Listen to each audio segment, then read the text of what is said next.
எதுவும் பேசாம வாயடிச்சு போய் நிக்கிற. ஓ வண்டவாளம் தண்டவாளம் ஏறிடுமோன்னு பயப்படுறியா நீ? அத்தை புருஷன்ற மரியாதைக்காக அமைதியா இருக்கேன். தேவையில்லாம இங்க பேசிட்டு இருக்காம பேசாம இங்க இருந்து போயிடுங்க. அதான் உங்களுக்கு நல்லது. பாரா இம்புட்டு நேரம் அமைதியா இருந்துட்டு ஏன் அமைதியா இருக்கேன்னு கேட்டதும் சீறிட்டு வர்ற.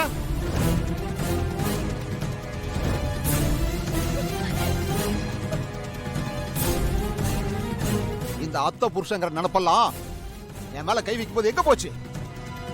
இப்ப நீ மாட்டிக்க போறோனதும் திரும்ப அத்தை புருஷங்கிற நினைப்பு வந்திருக்கோ?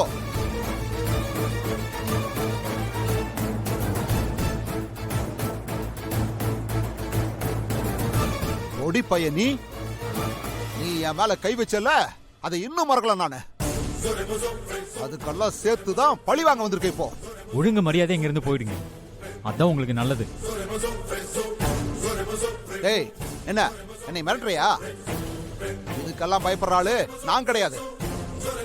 உண்மை தெரிய போகுதுங்கிற பயம் உனக்கு வந்துருச்சுல்ல, அதான் உன் முகத்திலேயே தெரியுதே.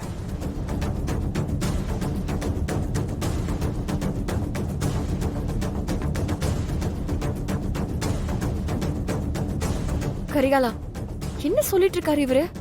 என்ன உண்மை?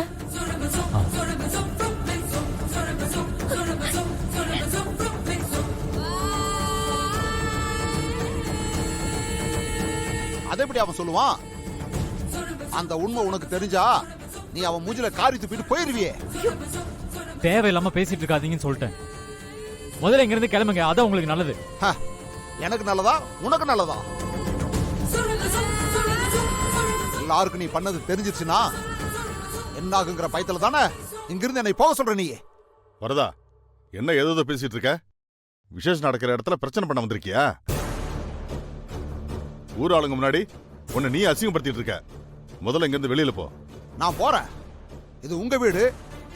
நீங்க சொன்னா நான் போய்தானே ஆகணும். ஆனா இங்கிருந்து நான் தனியா போக மாட்டேன். என் பொண்ணை என் கூட கூட்டிட்டு தான் போவேன்.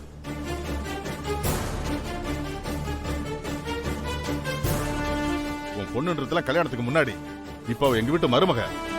அவளை எப்படி நீ கூட்டிட்டு போவ? ஏங்க, நான் தான் இந்த கல்யாணமே செல்லாதுன்னு சொல்லிட்டு இருக்கல, அப்புறம் எப்படி அவ உங்க வீட்டு மருமகளாவா?